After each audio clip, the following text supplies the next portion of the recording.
Assalamualaikum warahmatullahi wabarakatuh. Good afternoon, everyone. We are from Group 10. We would like to present our material today. It's about Implicature. But before that, I would like to introduce our teams. First, I'm as moderator and the first speaker, and the second speaker is my friend Yashifa Hoirunisa, and then the third speaker is Anissa Putri. So without further ado, let's move to the first topic that's gonna be explained by me. So what is an implicator? Implicator is when someone says something but they mean more than what they actually say. It's like hidden meaning you have to figure out from the conversation. The listeners has to understand based on the context of the conversation, not just the words themselves. For example, if someone says it's cold in here, they might really mean please close the window, even though they didn't say it directly. So, implicator is about understanding the implied meaning behind what is said. Next. So, what is implicator? The word implicator comes from the Latin word plicare, meaning to fold. So the implied meaning is like folded inside the speech and needs to be unfolded to understand it. So conversational implicator happens when hidden meanings appear in everyday conversations. It is important in pragmatics because it cannot be explained only by grammar or syntax or word meaning or semantics, but needs special pragmatics principles. According to Bielm's 1986, in everyday conversations, we often convey propositions or ideas that are not explicit, only implied. So, and we can interpret them by connecting them to certain conversational principles. In cases like this, conversational implicature occurs.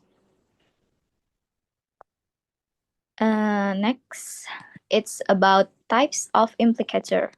So the first is generalized conversational implicator.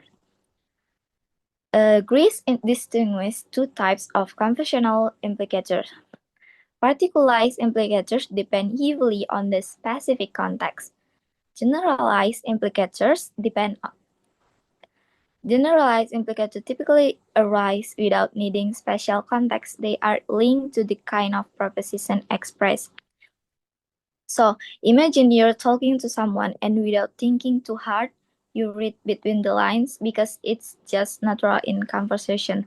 That's what generalized conversational implicator is, meaning that listeners usually automatically understand without needing a special or complicated situations. And then, for example, she gave him the key and he opened the door. Implicator, he opened the door after receiving the key. So it's sequential order. You assume he opened it after getting the key, not before, because people usually tell events in order. The water is warm. The implicator is that not all of them went. So you assume that not all of the boys went because if all had gone, the speaker would just say all. And the next, that man is either Martha's brother or her boyfriend. So the implicator is that the speaker doesn't know. The speaker doesn't know which one. So you assume the speaker doesn't know which one because if they knew, they would tell you directly. And then generalized implicators or extra meanings that people understand automatically in conversation are motivated by the conventional maxims, especially maxim of manner. Here, maxim of manner is be orderly for sequence. Example, and then. So we should speak in clear and logical order. For example, if I say she gave him the key and he opened the door, you automatically assume that first she gave the key, then he opened the door, not the other way around. And then next to maxim of quantity. So be as informative as needed for scalar terms. Example, warm, some, most possible. So the maximum of quantity is give just the right amount of information. We should give enough information, not too little, not too much. So for example, like if I say some of the boy went to the match, you naturally assume that not all of them went, not all of them went. So because if all had gone, I would have simply said all the boys went to be accurate. These implicatures arise automatically specific unless uh, specific context cancel them. So implicature arise automatically unless specific context cancel them. These extra meanings will naturally pop into the listener's mind unless there is a special context that cancel or changes the assumptions. For example, if I say some of the boys went to the match, the others were sick and couldn't go. The implicators, not all of them went, is confirmed by the context. But if I say some of the boys went to the match, the rest went to the match later, now the original implicature not all, is cancelled because actually everyone went just at different times. Next is about conventional. The second is about conventional implicature. So Greece introduced conventional implicature as a type of inference different from conventional implicatures. Unlike conversational implicature, conventional ones are part of the conventional meaning of certain words or constructions. They are not context dependent, must be learned individually, and do not affect the truth conditions of a sentence, making them closer to pragmatic than semantic meaning. So, conversational implicator is a kind of meaning that comes automatically from certain specific words, like therefore, but, still, even, to, no matter the situation or context. So it's part of the word's meaning itself, and then it does not change whether the main sentence is true or false, and then it's more about the speaker's attitude or extra informations, not about the basic facts. That's the truth conditions. So for example, like in he is an Englishman, he is therefore brave. The word therefore suggests a casual connection, but even if the connection isn't true, the sentence is not considered false. He is an Englishman, so the word therefore adds an extra meaning that being English somehow causes bravery. But even that connection is wrong. The basic fact is that he is an Englishman and he is brave. Stay true. So the conventional implicator is separate from whether the facts are true. So French had similar observation about words like but and still. But and have the same truth conditional meaning, but hints at a contrast. So, for example, she is smart and hardworking. So she is smart but hardworking.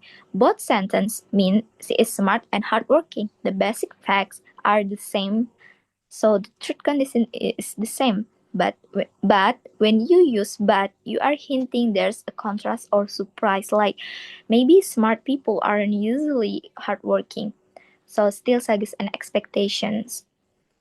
Uh, Alfred has still come implies that Alfred's arrival is expected. So still Alfred has still not come. So when you say still, you also imply that you expected Alfred to arrive already. that expectation is extra. It's the conventional implicature from steel. And then, but adds the feeling of contrast that the conventional implicature. So these other examples of I was in Paris last spring too. So the conventional implicators is that someone else was also in Paris. Why? Because so the basic fact is that you were in Paris last spring. The word to adds the meaning that someone else was also in Paris. So next is even Bert passed the test, but was one the least expected to pass. So maybe he is usually bad at tests. Next,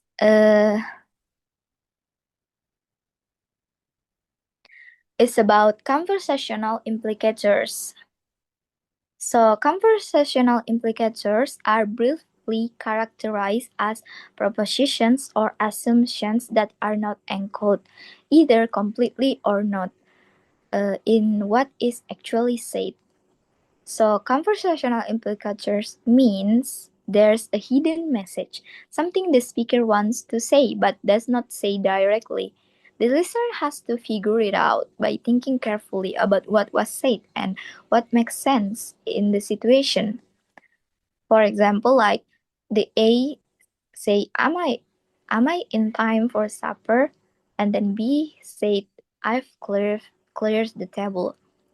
Here it is. Obviously, this intention to convey the proposition that A is too late for supper, but this has to be worked out by the hearer. But A can understand that supper is already over. B does not directly say, no, you're too late. Instead, B says, I've cleared the table, which suggests that supper is finished. So how does A understand this? Because in normal situation, if the table is clear, it means the meal is over and people don't eat anymore.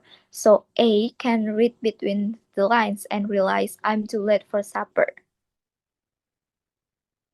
Next. So how to recognize conversational implicatures? The following are amongst the criteria which have been proposed to distinguish conversational implicatures from other semantics or pragmatics phenomena with which they might be confused. These criteria are not entirely logically independent from one another.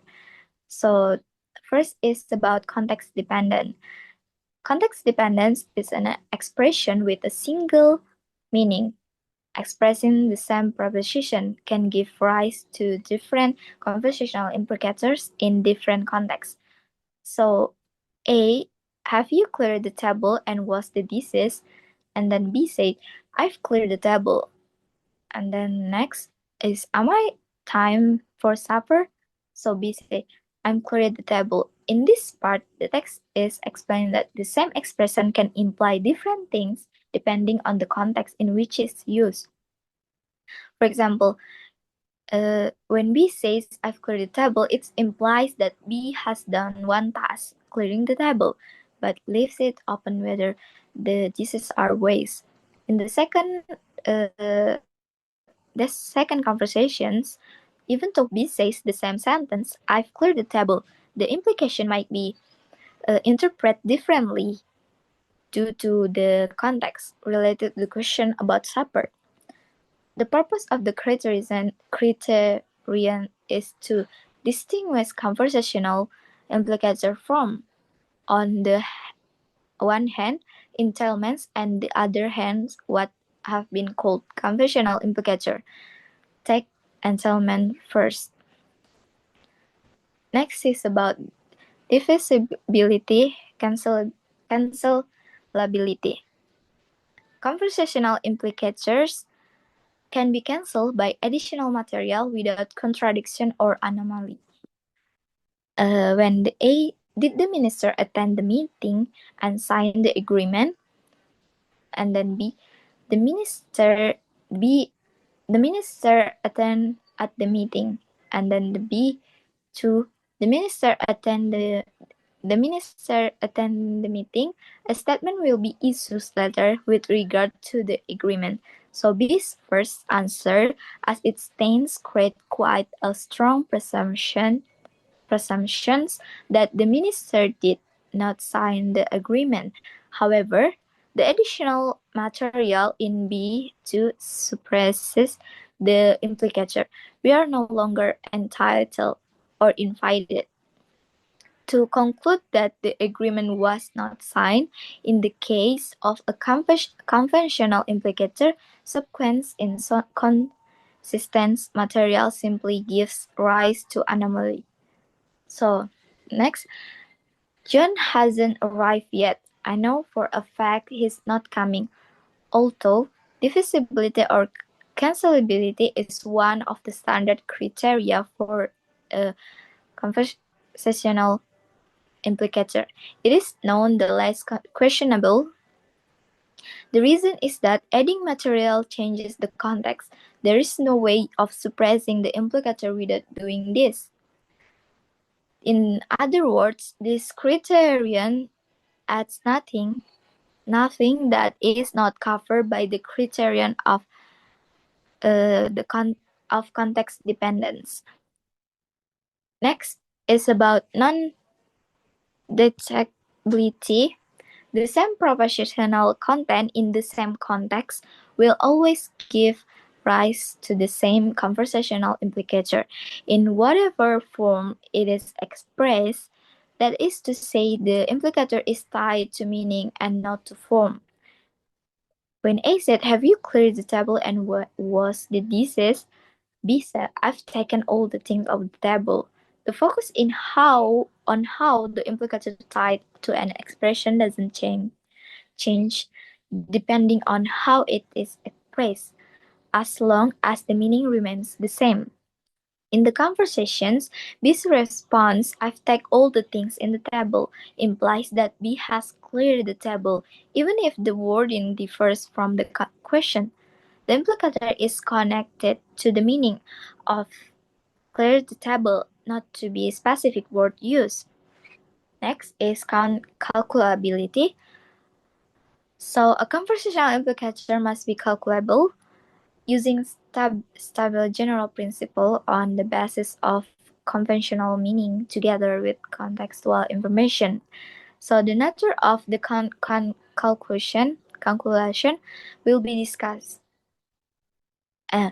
No, the criterion serves to distinguish conversational implicator from spatial arrangement. Where for instance, two people agree arbitrarily that whenever one of them says X, they actually mean Y.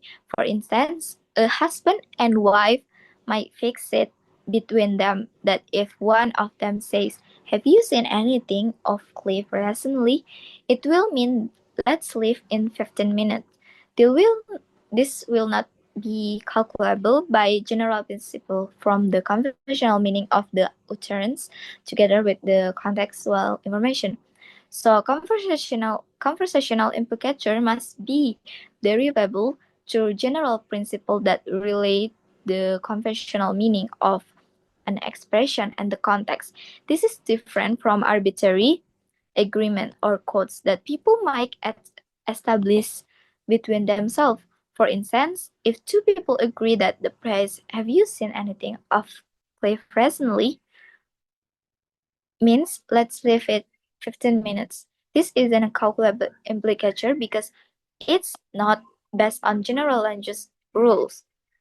It's a private arrangement, not a conventional implicature. So this next is about distinguish implicature, presuppositions, and entailment. And then implicatures are divisible or cancelable. That is, it is not logically inconsistent to cancel them. For instance, by adding a clause such as "but not necessary all of them." But I'm not implying that the reason or and so on. Entailments are not cancelable without contradiction. John is a bachelor, but his married with two children is contradictory. And then presupposition survive negation. The king of France is bald and the king of France is not bald. But perception that there is a king of France. This is not the case with entailments or implicatures. And then implicatures and perceptions, unlike entailments, don't follow from what is said, but from how what is said is used. Implicatures are typically calculable on the basis of assumptions about cooperation behavior, whereas presuppositions are not calculable in these ways. Next is still about this, but diagnostic tests. To distinguish them, we use several tests, like "Hey, wait a minute" test. If you can challenge the information by saying, "Hey, wait a minute," it's usually a presupposition. Example, like A said, "My brother stopped smoking." And then B said, "Wait, I didn't know you had a brother." Presupposition is that he has a brother. So, has a brother is a presupposition. And then metalinguistic negation, if you reject the way something was said rather than the content, it's often implicator. For example, like A said, "Some students pass," and then B said, "No, actually all of them pass," challenging the implicator, not the truth of the statement explained about. So, a sentence, "Some students pass," is technically true if even a few pass, but B corrects the implicator, the hidden suggestion that not all pass. B isn't denying that some students pass, because some passing is still true. B is fixing the wrong implication.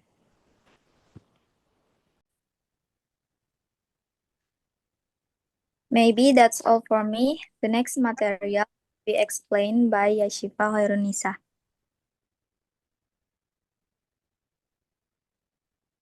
The next material is the relation of conversational implicators to proposition express. Explicator. What does that mean? When someone speaks, they rarely mention all the information in full, but we can complete or enrich the sentence to make the meaning clear. Let's say someone says, what time is your train? B, 10:30. B answer is a very short. We usually understand it as, my train leaves at 10:30. This is called compression. Compression is we add missing word to make a full sentence. But even that's not enough. We still need to figure out which train, what day, 10:30 a.m. or p.m. So this is called enrichment. Enrichment is using background knowledge to understand what the person real means. Next slide.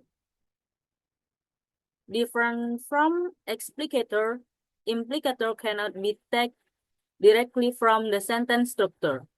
Implicator is an additional meaning inferred by the listener, not the result of simply completing or clarifying what has already been said. Example, say, did I get invited to the conference? B, say, your paper was too long. There is no direct relationship between question A and answer B, but we can infer speaker A did not get invited to the conference. This is an implicator because it cannot be inferred simply by complete or clarifying the language form of B. Its meaning must be logical, deduced by the listener based on common knowledge. For example, if your paper is too long, the commit might not like it, so you won't be invited. Next slide, please. Reasonable grace example illustrate the same point. Say, I have run out of petrol. B say, there a garage just round the corner. The answer does not directly say you can get petrol there, but can infer the garage sells petrol. This is an implicator because the sentence does not mention petrol, but from the context and common knowledge, a noun knows why the information is given. Next slide, please. The next material is some problems.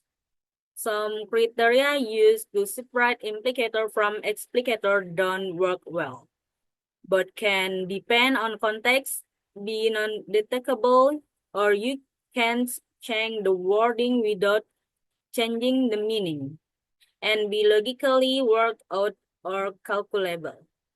For example, did I get invited to the conference? B say your paper was too long. Speaker A did not get invited to the conference. So why don't we consider answer B as part of the enriched explicator? For example, like this. You didn't get invited to the conference because your paper was too long. Or another example, say I have run out of petrol. B, there's a garage just around the corner. We might interpret this as there's a garage that sells petrol just around the corner. But it's unclear how much we're allowed to add like this when deciding what's counted as part of the explicator. Without the rule, the cutoff might seem random. Next slide, please. One way to distinguish between explicator and implicator is to see if something can be contradicted or directly refuted as a lie. Look at this example. Did I get invited to the conference? And B, say your paper was too long. That's a lie. That's a lie can only mean that the paper was not very long, not that he was invited to the conference. That is, the meaning of not invited is not part of what is said directly or not explicator, but only inferred or implicator. Next slide. The next material is approach to explanation. There are two main debates about this. First debate is coding hypothesis. This view says a message including implicators are made using fixed rules like grammar and word meanings, but also using context. Communication is like sending and receiving codes using these rules. Alternative view, this view says implicators don't follow strict rules. Instead, they come from flexible, general principle that can adjust the new situation. There are no guarantees or perfect communication, but it usually works well. The second debate, maxim-based approach. This uses a general rule and several smaller rules. shall maxim like grace maxims. Implicators happen when the maxims seem to conflict and we use the general rule to understand what it means. The next is relevance-based approach. Please drop the maxim and use just one main idea, relevance, to explain all implicators. Next slide, please.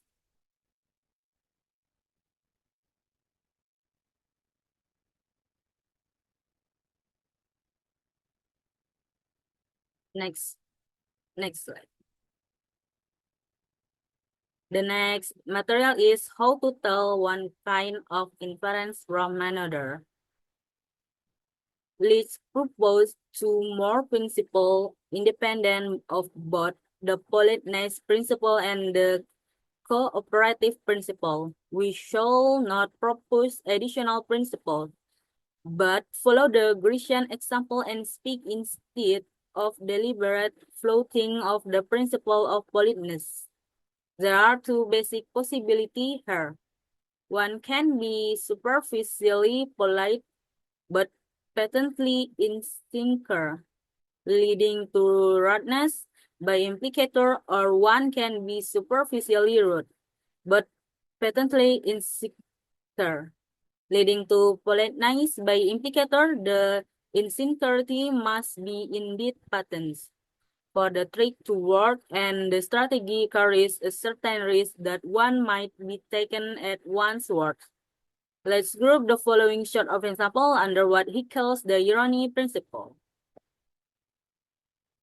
You are fine, friend, with appropriate intonation. Do help yourself to someone who helps himself unjustifiably without invitation. Well, thank you very much. Someone parks his car in front of your drive, so you can't get out.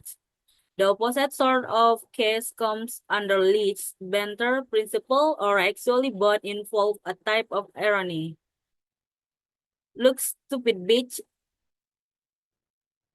to a close friend who just done something rough. Look what the car just brought in. The implicator here is that the relationship is so solid that politeness is not necessary, and this is, of course, a polite implicator. Next slide, please.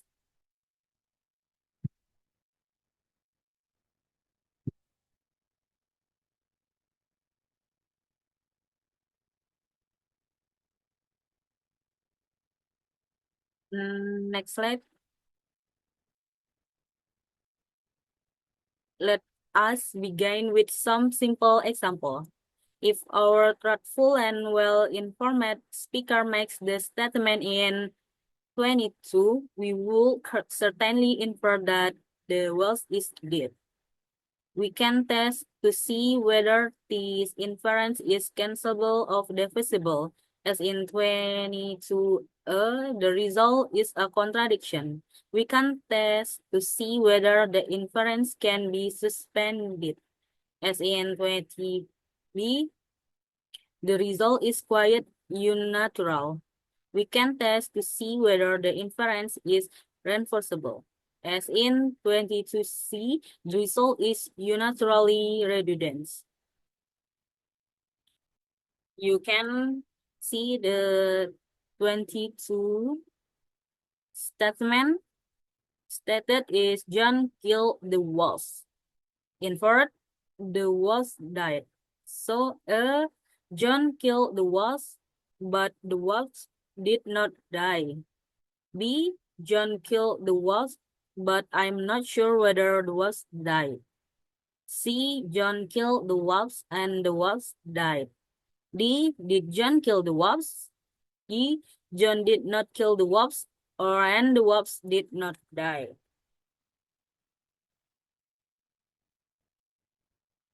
So that's all from me.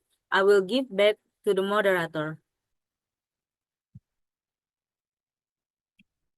Okay, thank you, Yashifa Hairunisa. And then the next material will be explained by Anissa Putri. All right, thanks to moderator. I will continue to the next topic. It's about distinguishing features of conversational implicatures.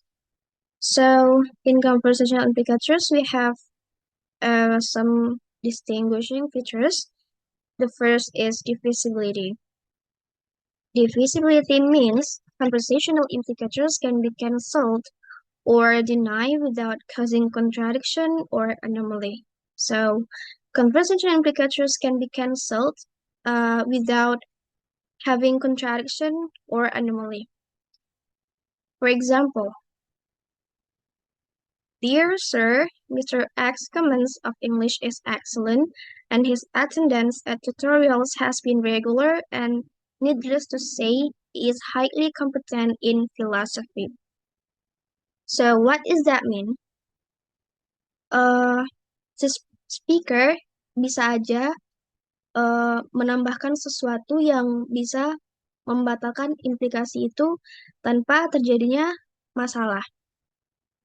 For the second example, he has been paying a lot of visits to New York lately, but I don't think he has a girlfriend there either. So, even though awalnya terkesan ada makna tersembunyi, pembicara tetap bisa membatalkannya secara eksplisit. Next.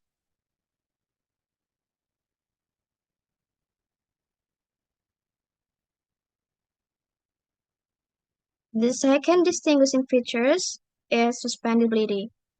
Suspendability is conversational implicatures can be suspended by the speaker, meaning the speaker can choose not to commit to the truth or falsehood of the inference without causing contradiction.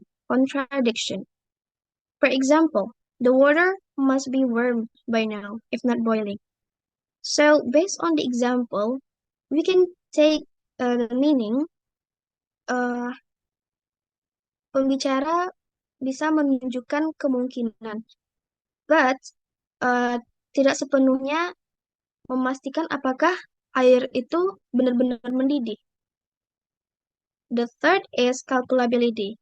Calculability is conversational implicatures can be worked out based on the literal meaning of the utterance, the cooperative principle, its maxim, the context, and background knowledge, assuming these are available to both participants in the conversation.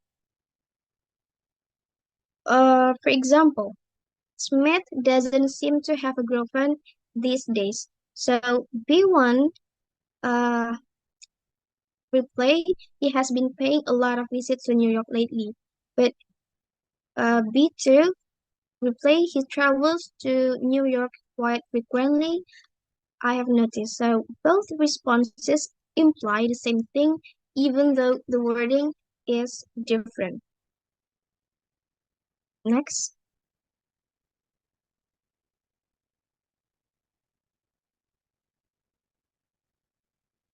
The fourth distinguishing is in indeterminacy. Indeterminacy is conversational implicatures can sometimes have multiple interpretations depending on context. It means that conversational implicatures sometimes can happen or have a multiple interpretation. It depends on the context. In some cases, a single utterance can be understood in various ways. For example, while no explicit example was provided in the material, this can apply to situations like he seems like a good guy, which could mean different things depending on the context of the conversation. Maknanya bisa berbeda-beda. It depends on the context. The fifth distinguishing is non-detachability, is conversational implicators are not depend on specific linguistic forms. Meaning changing words or paraphrasing typically doesn't alter the implicatures as long as the context is the same. For example, the speaker A said, Smith doesn't seem to have a girlfriend these days, so B1 replied, he has been paying a lot of visits to New York lately. Meanwhile, B2 reply, he travels to New York quite frequently, I have noticed. Though the sentence differ, the conversational implicatures remains the same. Next.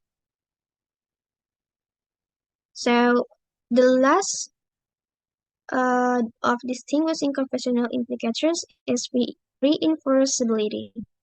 What does that mean? Conversational implicatures can be explicitly reinforced without creating a sense of redundant repetition. For example, John is a capable fellow, but I wouldn't call him a genius. The second example, some of the boys went to the soccer match, but not all. A contrasting example or entailment example, some of the boys went to soccer match, but none. Kalimat itu terdengar weird because it's melanggar dari sifat entailment tersebut. Next.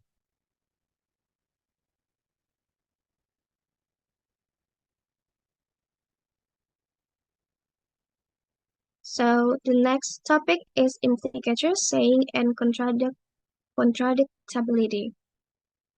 The first is responsibility. Implicature versus explicature.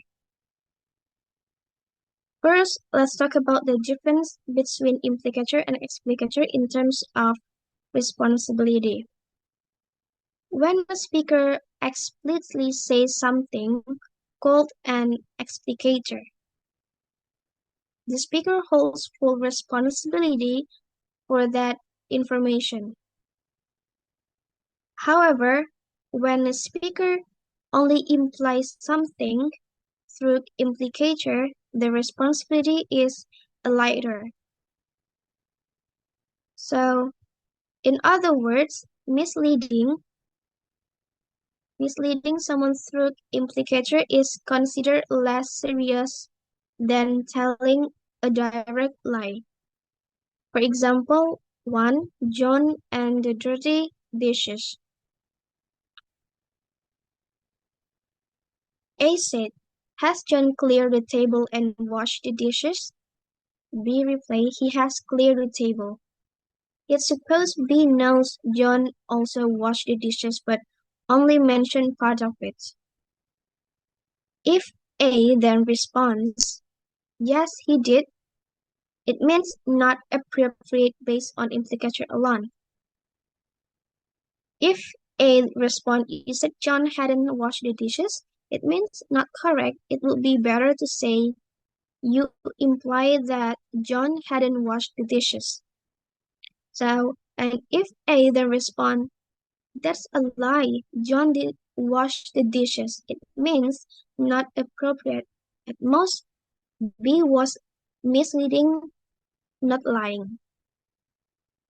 Next.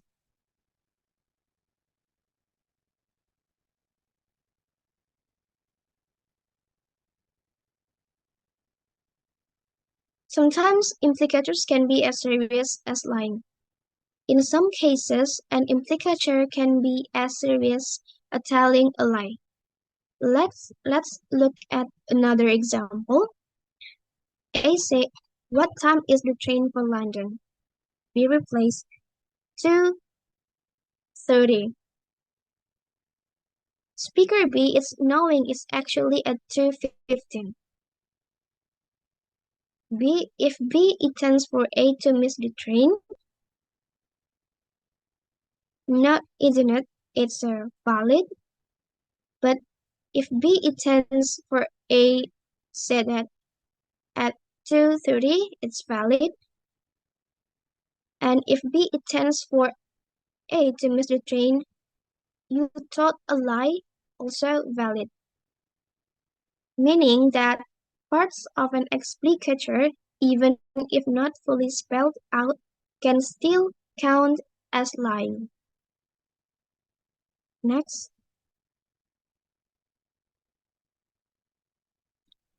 Implicature in comments and questions. So implicature can also appear in comments and questions. For example, A said, put the check into the bank.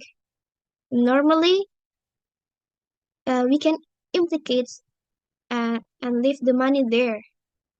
So if B deposits the check but immediately withdraws the money, A did not explicitly command B to leave the money there, or B did not strictly disobey as common.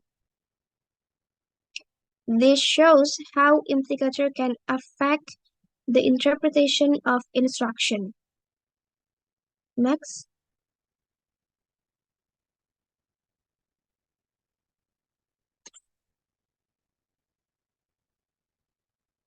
So let's move to the next topic. It's about Greece conversational maxims. The first is principle, the cooperative principle. Greece cooperative principle is a central idea in understanding implicature. In conversation, it explains that when people engage in conversation, they implicitly agree to cooperate in a way that makes communication effective and meaningful. This principle is elaborated by means of a set of maxims which spell out what it means to cooperate in conversational way. The first maxim is quality. The maxim of quality is concerned with truth-telling and also has two parts. The first, you do not say what you believe to be false. And the second, you do not say that for which you lack adequate evidence. Next maxim is the maxim of quantity. The maxim of quantity concerned with the amount of information or taken in its broad sense and utterance convey. The first, make your contribution as informative as is required for the current purposes of the exchange in which you are engaged. The second, do not make your contribution more informative than is required. Next.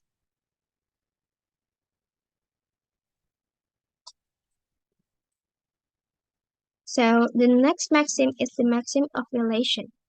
The maxim is very simple, just be relevant. The point of this maxim is that it is not sufficient for a statement to be true for it to constitute an acceptable conversational contribution. For example, A said, have you seen Mary today? B said, I'm breathing.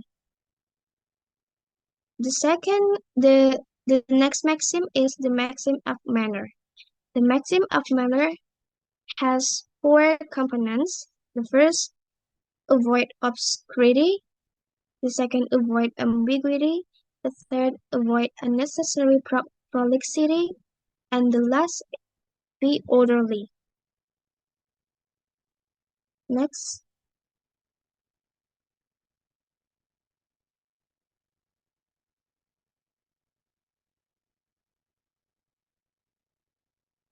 It is generally regarded as being less important than others. It is largely self-explanatory, except that ambiguity, of course, means ambiguity in context. It is virtually impossible to avoid potential ambiguity. Second, not everybody knows that prolixity means. The Concise Oxford Dictionary has lengthy, tediously wordy.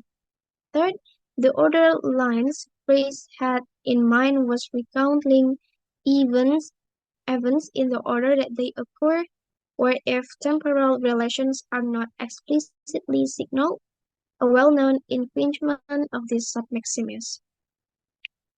The Lone Ranger rode off into the sunset and jumped on his horse, or of course there is nothing wrong with the Lone Ranger rode off into the sunset after jumping on his horse. Well, not much wrong with it. Next.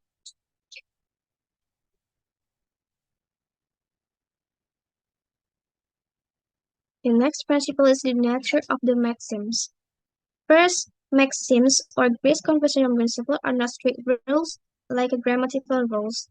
They are flexible guidelines, not something that must be followed absolutely. Second, breaking a grammatical rule results in an incorrect sentence, but breaking a maxim can be done creatively to produce additional meanings, like a sarcasm, humor, or implicature, and this often happens naturally in conversation. Third, we stress that the maxims are not culture-bound like table manners. They are based on logic and rational thinking, so they should be observable in any human society. For example, if one worker A asks another B to pass a chisel, B should give a chisel, not a show. That is um, applied maxim of quality. Third, give only one chisel, not two. It's implied maxim of quantity. Enough information, not too much. Give a relevant tool, not something unnecessary. It means he apply the maxim of relation, that is relevance. Hand it over clearly, not through a riddle or confusing way. It implies maxim of manner, that is clarify. Cultural differences can exist in applying the maxims. For example, in some cultures, strictly following the maxim of quality or only telling the truth might cause someone to say no avoid being impolite. In such cases, giving polite but fictional information might be preferred to maintain social harmony.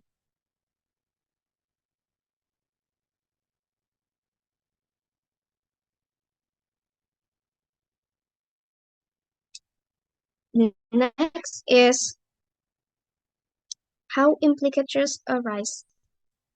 In how implicatures arise, we have two main mechanisms. The first is standard implicatures, which gives rise to what are sometimes.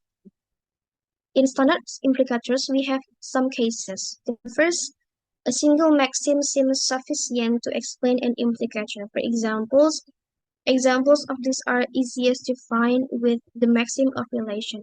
For example, A said, I've run out of petrol. B replied, there's a garage just round the corner. The implicature, the garage sells petrol and is open, because the response is relevant to the context. Another example might be the implicatures of questions in various contexts. In some contexts, a question can imply that the speaker doesn't know the answer, such as, what's the time? Implies that the speaker doesn't know the time. However, in the context of an exam, a question like, what are reasons for the decline of the Roman Empire? Doesn't imply that the speaker doesn't know the answer, but rather intends to assess the quality of the hearer's response. Next.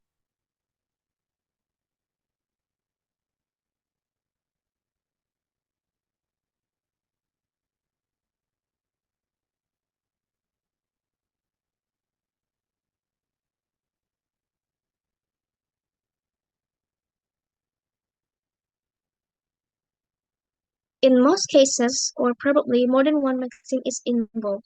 Usually, more than one maxim is involved in generating implicature, as in the following example.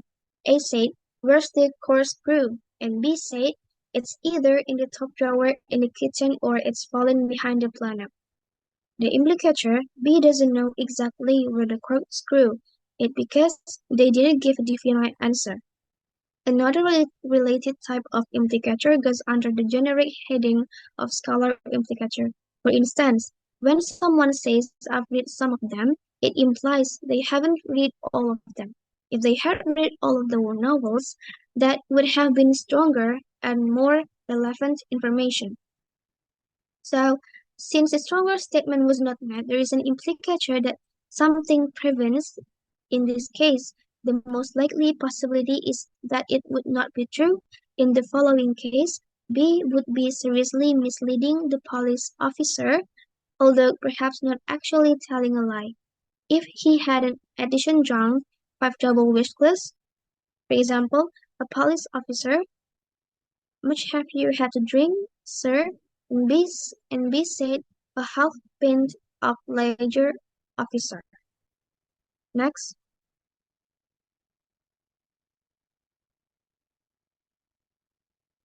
The implicature is that no relevant, true, stronger statement could be made. That is, B. Alcohol intake was limited to half a pint of lager. Yet another type of case explicable or partly by Levinson's maxim is the following. A said, what do you think of Mr. X's candidacy for the post of Professor of Brain Surgery? B replied, well, he's an excellent golfer and damn nice chap. Another example involving the maxim of relation and manner is the following. In order to obtain a ticket, take up a position with the feet no more than 15 centimeters from the base of the machine, bending slightly from the waist towards the machine. Take a 20p coin, holding it vertically between thumb and forefinger. Insert the coin carefully into the slot indicated and release it when inserted more than halfway. The ticket will appear in the lower left-hand slot of the machine. Another example, to obtain a ticket, insert a 20p coin into the machine. In example 44, is far more detailed than is required than 35 just would be enough, and thus apparently infringes the avoid unnecessary prolixity injunction.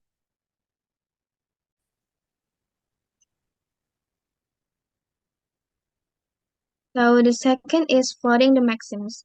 The other way in which implicatures arise is through deliberate floating of the maxims in circumstance in which A. It is obvious to the hearer that the maxims are being floated. B. It is obvious to the hearer that the speaker intends the hearer to be aware that the maxims are being floated. And C. There are no signs that the speaker is opting out of the cooperative principle. The hearer is thus given a signal that the utterances are not to be taken at face value and that some sort of extra processing is called for. A weakness of these proposals is that no explanation or motivation is provided with respect to the exact nature of the extra processing. Any of the maxims may be violated in this meaning way. Next. The next topic is the politeness principles. The first, there is the tag maxim. It means minimize cost to others, maximize benefit to others. The purpose to avoid offending others by being too direct or demanding. For example, in less polite, lend me your car. In more polite, could I possibly borrow your car for a bit? So, based on the example, we can take the explanation. By softening a request, you make it seem less imposing. You reduce the cost to other person. The second, the generosity maxim. Minimize benefit to self, maximize cost to self. The purpose is to show selflessness and willingness to help. For example, in less polite, you must come and help me. In more polite, you can say, let me help you with that.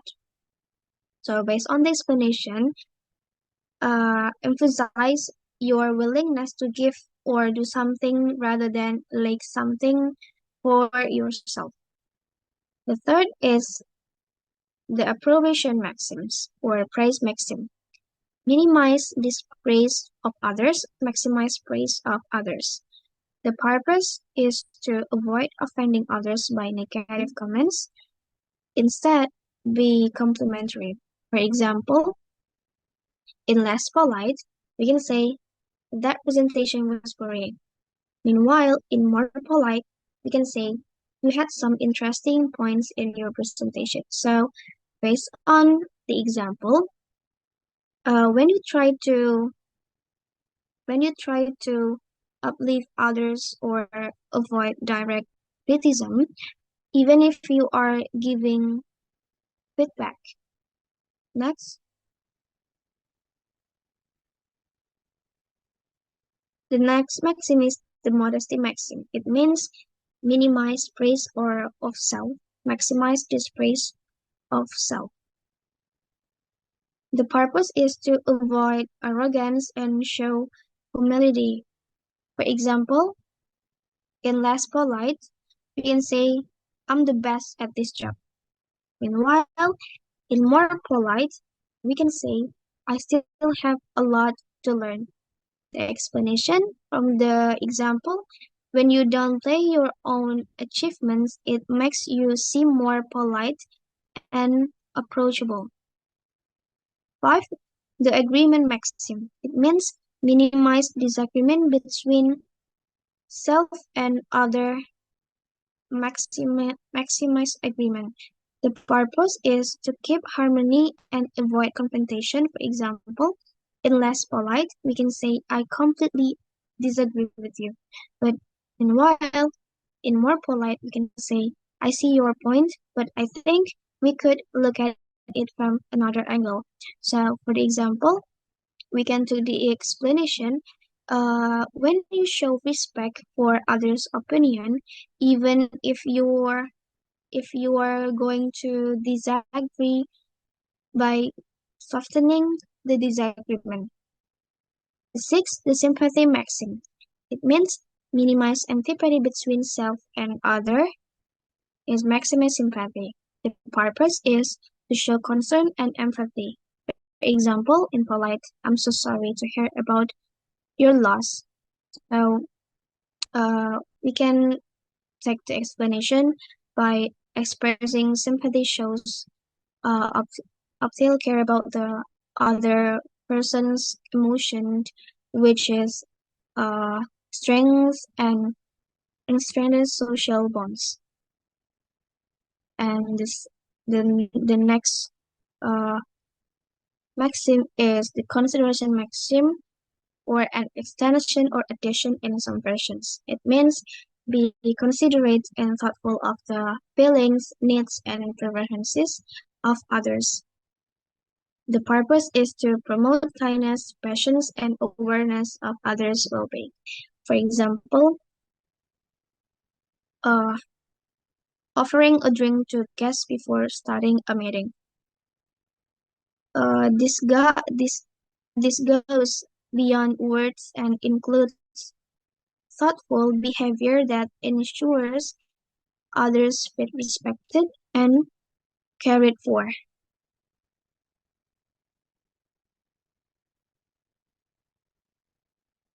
So I think that's all the explanation from me.